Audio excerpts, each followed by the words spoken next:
بسم اللہ الرحمن الرحیم۔ یہ درود شریف کیا ہے؟ درود کی بہت قسمیں ہیں، بہت طریق نام ہیں۔ ایک درود ابراہیمی ہے، ایک درود خضری ہے، یہ بہت سارے درود ہیں۔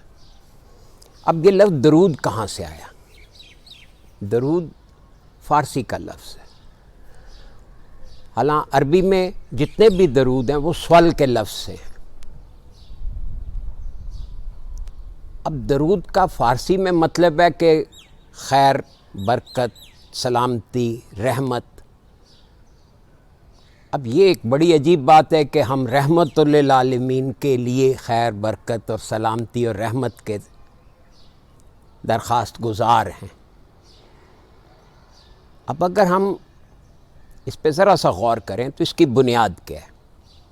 درود ابراہیمی ہو، درود خضری ہو، یہ اللہ رب کریم کا حکم ہے۔ یہ آیت آپ نے سنی ہوئی ہے، سب جانتے ہیں، ان اللہ و ملائکتہ یصلون علی النبی یا ایھا الذین آمنوا صلوا علیہ وسلموا تسلیما۔ یہ قرآن کا حکم ہے۔ اس کا سلیس مطلب یہ ہے کہ اب جو ترجمہ ہمیں ملتا ہے یا جو کیا گیا اس کا ترجمہ اس آیت کا، وہ یہ ہے کہ بے شک اللہ اور اس کے فرشتے نبی پہ درود اور سلام بھیجتے ہیں، تو اے ایمان والو تم بھی ان پہ درود اور سلام بھیجو۔ اب اگر یہ ترجمہ ہم ذہن میں رکھیں تو یہ بڑی عجیب بات ہے کہ اللہ ایک کام خود کر رہا ہے اور اس کے فرشتے بھی وہی کام کر رہے ہیں، اور وہ کام ہم سے کہہ رہا ہے کہ تم کرو، اور ہم کیا کہہ رہے ہیں؟ اللہم صلی علی محمد، اے اللہ تو کری جا۔ نہیں، دیٹ از ایبسرڈ، یہ بات نہیں بنتی۔ جب اللہ ایک کام خود کر رہا ہے اور ایک کام اس کے فرشتے بھی کر رہے ہیں اور وہ ہم سے بھی وہ کروانا چاہ رہا ہے، اور ہم یہ کہیں کہ اللہ تو کری جا، کیا مطلب ہوا؟ That makes it absurd. اگر ہم صرف ترجمے کو ٹھیک کریں، صرف درست مفہوم کو سمجھیں، تو اب آپ یہ آیت سمجھ آ گئی۔ اس کا اصل مطلب کیا ہے؟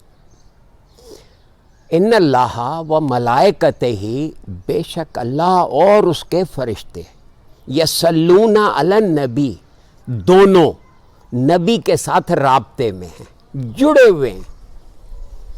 یا ایھا الذین آمنوا، ہے وہ لوگوں جو تم بات مانتے ہو، صلو علیہ، تم بھی ان کے ساتھ جڑ جاؤ، وسلموا، اور پورے کے پورے، وتسلیما، سبمیشن کے ساتھ، سرنڈر کرتے ہوئے، تسلیم کرتے ہوئے۔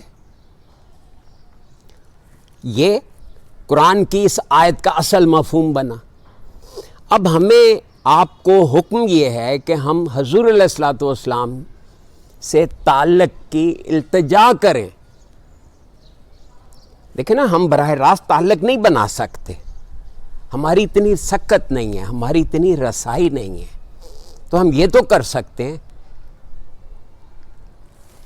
کہ جب جیسے اب درود خضری کا میں آپ سے عرض کرتا ہوں، صلی اللہ تعالی علی حبیبہ محمد وسلم، اس میں کہا کیا جا رہا ہے؟ یہ ایک ریکمینڈیٹری نوٹ نہیں ہے کہ اللہ میاں تو بھیج ادھر، نہ، یہ ایک سپلیکیشن ہے، التجا ہے۔ صلی اللہ تعالی، اے اللہ تعالیٰ تو میرا تعلق جوڑ دے، علی حبیب ہی، اپنے محبوب کے ساتھ، وسلم، اور پورے کا پورا۔ اب غور کریں کیا مطلب بنا۔ آپ کوئی بھی درود لیں، اللہم صلی علی محمد، اے اللہ تو اپنے محبوب سے میرا تعلق، ہمارا تعلق جوڑ دے۔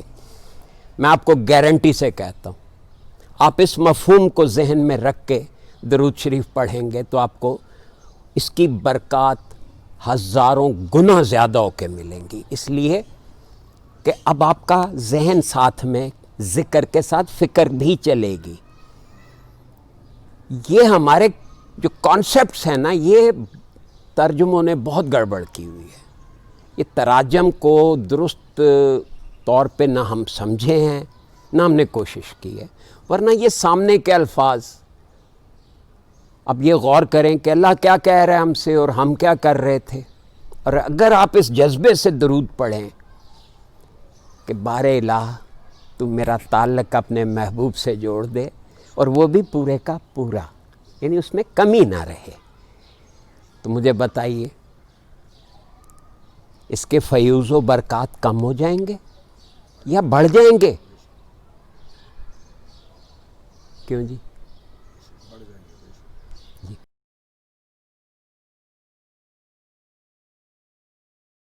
اللهم صل على محمد وعلى آل محمد كما صليت على إبراهيم وعلى آل إبراهيم إنك حميد مجيد. اللهم بارك على محمد وعلى آل محمد كما باركت على إبراهيم وعلى آل إبراهيم إنك حميد